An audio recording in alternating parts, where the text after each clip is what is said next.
आशिष शेलार आणि अमित साटम यांनी नवाब मलिक यांच्या नेतृत्वाखालील राष्ट्रवादी काँग्रेस सोबत युतीला नकार दिल्याने राजकीय वर्तुळामध्ये खळबळ उडालेली आहे। यावर प्रतिक्रिया देताना राष्ट्रवादी काँग्रेसचे नेते सूरज चव्हाण यांनी भाजपला टोला लगावलाय। 2-4 भाजपचे लोक काही बोलले म्हणजे महायुतीवर लगेच परिणाम होत नाही असं म्हणत चव्हाण यांनी शेलार आणि साटम यांच्या विधानाला महत्त्व देण्यास नकार दिला। लोकांच्या बोलण्याने महायुतीवर परिणाम होणार नाही असं स्पष्ट करत त्यांनी युती कायम राहणार असल्याचे संकेत दिले।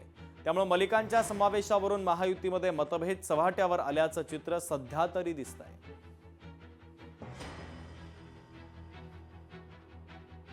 अमित साटम इतके मोठे नेते नाहीत की त्यांच्या सांगण्यावरनं महायुती बनेल आणि त्यांच्या सांगण्यावरनं महायुती तुटेल। राष्ट्रवादी काँग्रेस पक्ष किंवा भारतीय जनता पार्टी शिवसेनेची महायुती ही पक्षाचे वरिष्ठ नेते ठरवतात। त्याच्याबद्दलचा निर्णय हे वरिष्ठ नेते घेतात। अमित साटम काय बोलतात त्याला आम्ही फारसं महत्त्व देत नाही। आमची महायुती ही तिन्ही पक्षाची पुढे कशी जाईल यासाठीचा निर्णय हे तिन्ही पक्षाचे नेते घेतील। अमित साटमला कदाचित अशी विधानं करून निवडणूक एका वेगळ्या वळणावर घेऊन जायचे असेल म्हणून अशा पद्धतीचे विधानं त्यांच्याकडनं केले जात आहेत।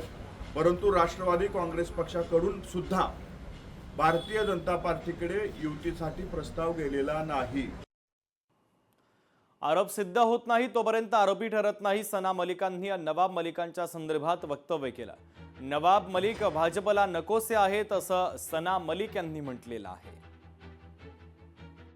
त्यांच्यावर आरोप झालाय, आरोप सिद्ध नाही झालाय आणि जोपर्यंत आरोप सिद्ध होत नाही तोपर्यंत ते फक्त आरोपच राहतात। आणि संविधानानुसार तुम्हाला पण माहित आहे आपण आरोप करून ठेवू आणि ते सिद्ध नाही झाला, जेव्हा आरोपचा निर्णय निकाल येणार तेव्हा दूधचं दूध आणि पाणीचं पाणी नक्कीच होणार। आता महापालिका निवडणुकीच्या संदर्भातील काही महत्त्वाच्या बातम्या आपण पाहूयात।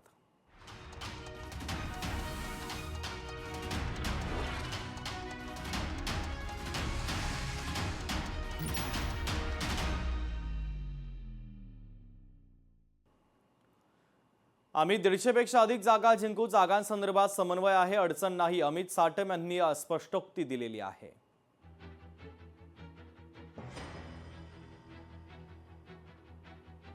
227 जागांवरती महायुती लढेल। महायुती म्हणून आम्ही ही निवडणूक लढणार आहोत आणि महायुतीचा महापौर हा 150 पेक्षा जास्त जागांवरती कसा निवडून येईल, नगरसेवक निवडून येतील आणि महायुतीचा महापौर मुंबईच्या महानगरपालिकेमध्ये विराजमान करण्याच्या दृष्टिकोनातून, तयारीच्या दृष्टिकोनातून ही चर्चा झालेली आहे। कुणीही अशा प्रकारे जागांचा दावा केलेला नाही। आमचा फॉर्म्युला पण ठरलाय आणि आमचा आकडा पण ठरलाय।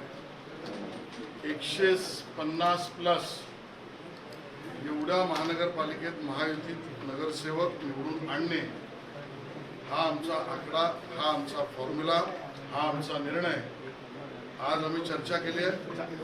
दोघेही मिळून RPI सहित आणि त्यांचे मित्रपक्ष आहेत कवाडेजी आणि अन्य आमचे सहकारी यांच्या सहित कोणी कुठे लढल्यावर 150+ आम्ही जाऊ, तो आकडा ठरवण्यासाठीच्या अभ्यासाची आज बैठक झाली। 1-2 दिवसात परत बसून दोन्ही पक्ष नेमक्या किती जागा लढतील हे आम्ही ठरवू। लोकशाही मराठी ऐका, पहा, जागरूक रहा।